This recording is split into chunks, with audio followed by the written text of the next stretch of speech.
Fala galera, tudo bem com vocês? Professor Tim para mais um vídeo artigo especialíssimo. Hoje vamos falar sobre séstia.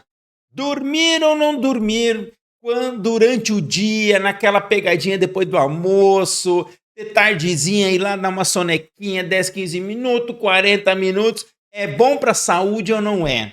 Vem comigo que esse artigo é especial. Vamos lá então, vou te trazer a minha tela aqui. A minha Estela está aqui com a nossa menina dormindo.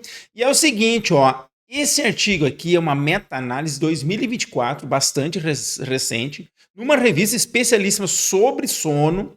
E eu quero dizer o seguinte, ó. Esse vídeo artigo aqui é homenagem à dona Nilva, que estava na minha aula. Ela compartilhou com nós a realidade dela de viver com hipertensão, como é conviver com hipertensão, com os problemas relacionados, como é que funciona isso, fazer atividade física. Agradeço pela presença.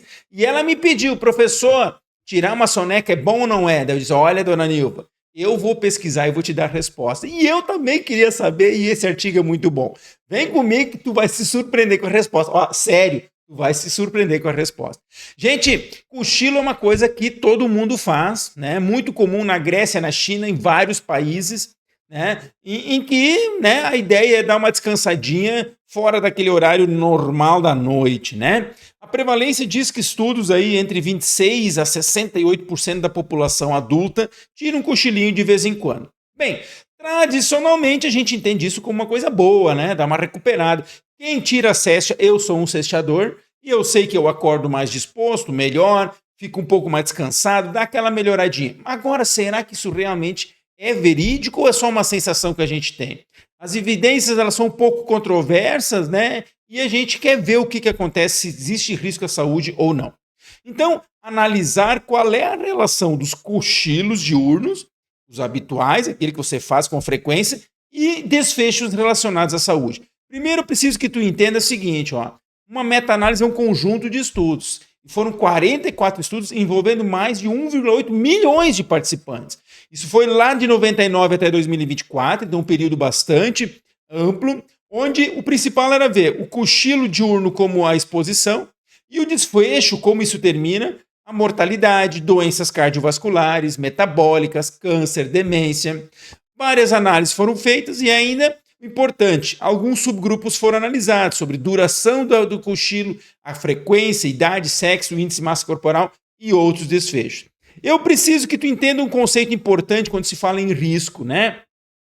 O risco relativo, a razão de prevalência, odds ratio, é parecido, né? São termos que se usa, onde se tenta ver até que ponto, né, existe a chance de um evento, né, algum desfecho, morte, doença, entre dois grupos. Então você pega um grupo que faz a coisa e um grupo que não faz. Então, assim, aqui nós temos, por exemplo, sedentarismo, o grupo exposto, aquele grupo que não faz nada, né? E o grupo pessoas ativas. Então eu tenho dois grupos e o que eu quero ver? Se eu tiver um valor de 1, quer dizer que não houve efeito. Aquilo que um grupo faz ou deixa de fazer não teve diferença. Quando você tem uma razão de risco aumentada, maior do que o valor de 1, por exemplo, 1,3, isso significa que os sedentários têm 30% mais risco de morte comparado às pessoas ativas. E quando você tem uma razão de risco menor do que 1, você tem um fator de proteção. Ou seja, se você tem um valor de 0,85, seria que o sedentário tivesse 15 menos por cento de chance de alguma coisa acontecer, aqui em casos hipotéticos, né? Então, exemplo bem prático que você encontra na literatura, uma razão de risco 1,3 quer dizer que o sedentário tem mais chance de mortalidade. Uma razão de 0,70 para os ativos significa que os ativos têm 30% de proteção. Ok? Essa é a lógica dos estudos com razão de risco. Agora, te lembrando, te inscreve no canal. Somos 1000 inscritos agora. E é o seguinte, ó, vários assuntos. Você que está aí querendo saber sobre dormir, eu tenho um monte de informação legal lá falando sobre o impacto do sono no emagrecimento, qualidade de sono. Aqui nesse estudo aqui muito legal sobre o uso excessivo de smartphone, o quanto isso impacta no sono também. Então, vem comigo lá, te inscreve, tá no YouTube, tá no Spotify, todas as informações para tu saber de uma vez por todas as coisas, ok? Vamos lá então, olha só, resultados e discussão. Gente, perfil dos sonecas. Os sonecas, assim, ó, variou entre 10%, 11% a 70%. Média de idade 56 anos e 45% eram homens. Isso aqui é uma média geral, obviamente que às vezes varia para mais e para menos, e a gente sabe que isso muda. Aqui o nosso resultado principal. Aqui nós estamos as variáveis, os desfechos, qualquer causa de mortalidade, aí doenças cardiovasculares, câncer e outras, 11 desfechos, doenças cardiovasculares, 10 desfechos, doenças metabólicas, 9 desfechos, câncer, apenas 2 estudos, demência, apenas 3 estudos, e vários outros desfechos, né? Sarcopenia, Parkinson, com apenas 1 estudo. Quando a gente olha para cá no nosso gráfico, a gente vê que do lado aqui nós temos a linha 1. De um lado para cá você tem os desfechos em que aumenta o risco, e observe que a grande maioria aumenta, e apenas 2 variáveis ela diminui, que eu vou detalhar um pouquinho mais para ti agora. Então, o que a gente encontrou? Riscos aumentados. Sim, gente. Tirar a soneca em 11 estudos analisados aumenta em 16% a chance de mortalidade. Você morre mais cedo. Doenças cardiovasculares, em 10 estudos, 12% mais chance de risco. Gente, é risco, é chance. Não quer dizer que vai acontecer, mas a ciência mostra que este comportamento tende a fazer com que mais pessoas tenham doenças cardiovasculares entre os sonecas. Está entendendo? Doenças metabólicas, 9 estudos, aumento de 18%. Câncer, demência e Parkinson também teve um risco elevado, mas com menos estudos. Então tem que olhar com um pouco mais de cautela. Outra informação positiva é que existe benefícios da soneca. Aonde?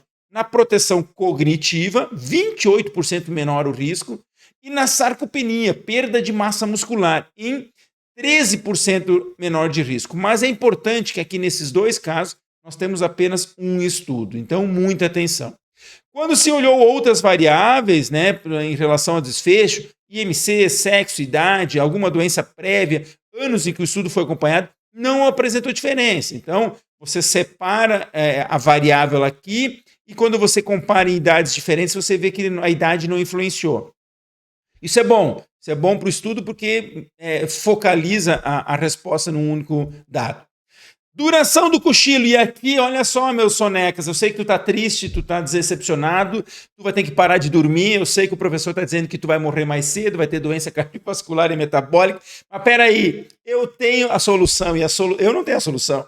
Eu tenho uma coisa boa para te dizer que o artigo está trazendo, que a duração do cochilo, cochilos mais longos, sim, aumenta a mortalidade em 18%, doença cardiovascular em 20%, doença metabólica em 16%. Mas, meus queridos, cochilos mais curtos, com menos de 30 minutos, não apresentam riscos significativos. Olha só que interessante. E tem mais uma informação interessante. A frequência dos cochilos, se você tem uma frequência muito grande, toda semana, a tendência de maior risco com algumas doenças cardiovasculares. Então, a frequência pode implicar em algum probleminha aí.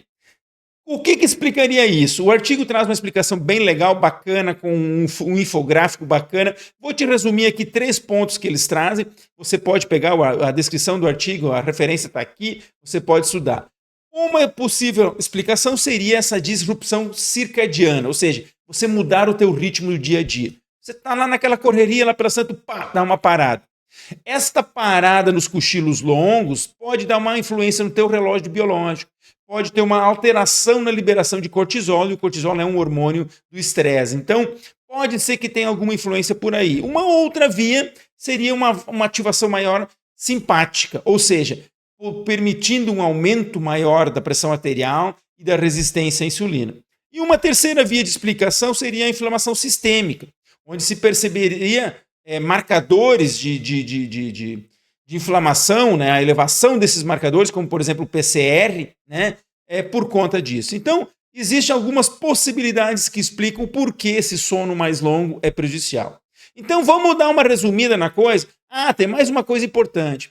Esse cochilo, pensando ele como uma forma de recuperar uma noite mal dormida, parece que faz sentido. Então, se a pessoa dorme menos de 6 horas por noite, né, e tirar um cochilo curto, cara, isso pode ajudar a melhorar o teu déficit cognitivo, pode melhorar a tua atenção, pode ser uma coisa interessante. Agora, quando o cochilo é prejudicial, se a pessoa já dormiu 7, 9 horas e aí você vai dormir mais um pouco lá durante a tarde, isso pode fragmentar o teu sono noturno, pode atrapalhar ele, pode reduzir a qualidade do teu sono profundo durante a noite. Então, o cochilo pode ser prejudicial em casos de quem já dorme bem e ele pode ser benéfico para quem dorme pouco e dorme mal, tá?